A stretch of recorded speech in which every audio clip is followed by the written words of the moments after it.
Sibusiso Vilane, adventurer and motivational speaker. A very warm welcome to the Red Zone. Thank you very much indeed for having me. Now, to introduce you to our listeners, you are the first black African to scale all 7 of the world's major mountain peaks and the first to successfully climb up Everest. Absolutely, yeah, Congratulations. indeed. Thank you very much. It is a feat on its own, but yeah, I'm very grateful for that. You've recently also just taken part in the new Windhoek ad campaign, which talks about men that are made of the right stuff. What do you think you have that makes you of the right stuff, and what do you think other men have, what they should have, etc., that will give them what it takes?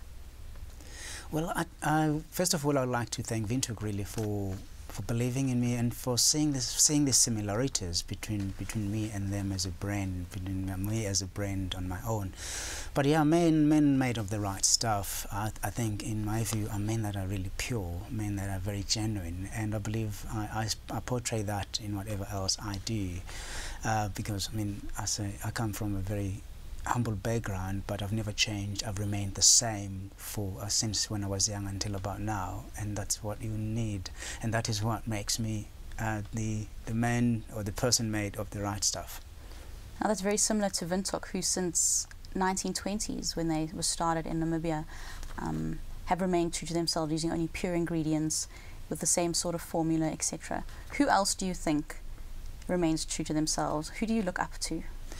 I've got many people that I look at that I believe are men that are made of the right stuff. People all of us will jump up and say Nelson Mandela. I said 100%. I look up to him, and I look to other adventures as well. That there's a person that I look up to who's been doing expeditions way before I was born. In fact, he's on an expedition right now as we speak.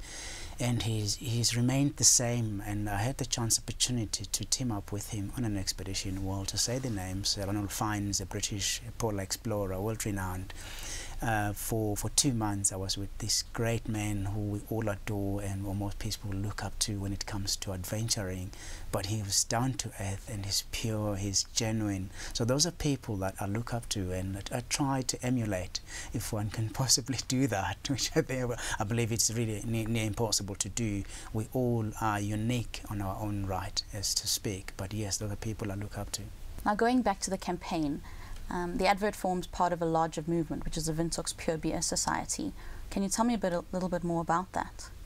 The Windhoek Pure Beer Society, it's obviously a way to have fans, to have people or followers in a way, and I think Windhoek is doing quite well in having obviously established that, and particularly having linked with me and connected with me.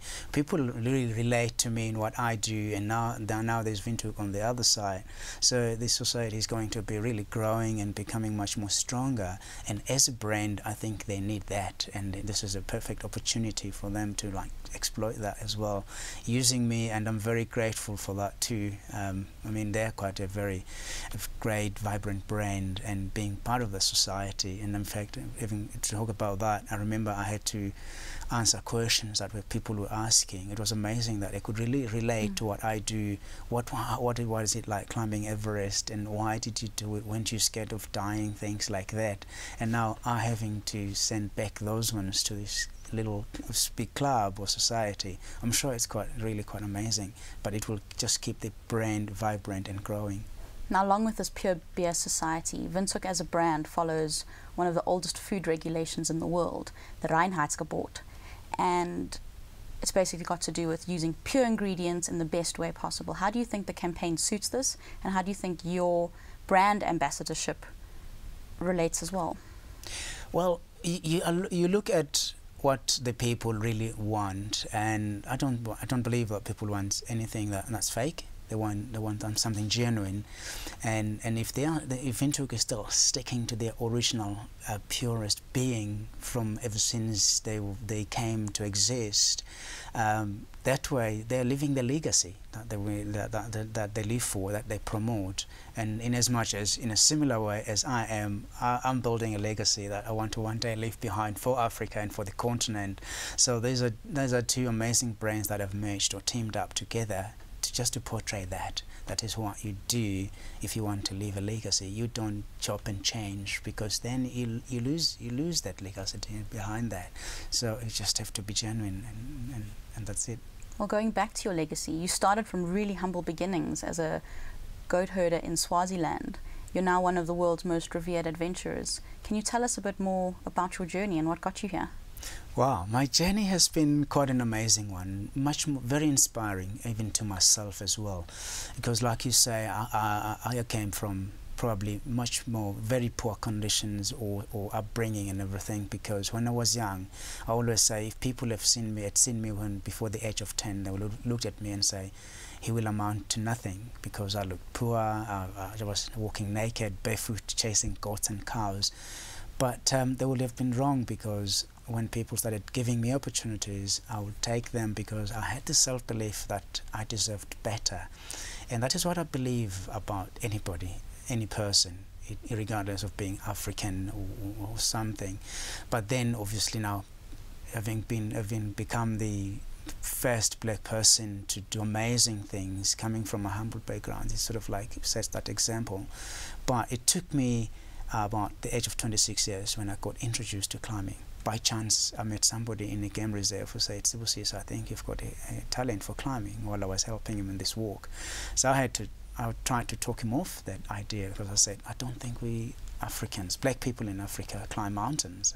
And he says to me, well, but I see the talent is there. And it is more than 40 years since Hillary climbed Everest. It has not been climbed by an African. But then I said to him, no, it's not because we cannot do it. I believe it's because we cannot afford it. So then he put me on the spotlight by saying, do you want to tell me if money wasn't an issue, would you do it? I said, absolutely. But what made me to say that was just the pride within me that we Africans do have what it takes to achieve great things, and the rest is history, as they say. But the journey has been really very inspiring. It has been humbling, quite daunting at some stage, but I'm very grateful that I've stood by what I believe in, and here I am today. Well, you've obviously proven that you have what it takes and that you're made of the right stuff. Absolutely. Thank you very much for joining us this morning. Thank you very much indeed. I really appreciate the opportunity. Thank you.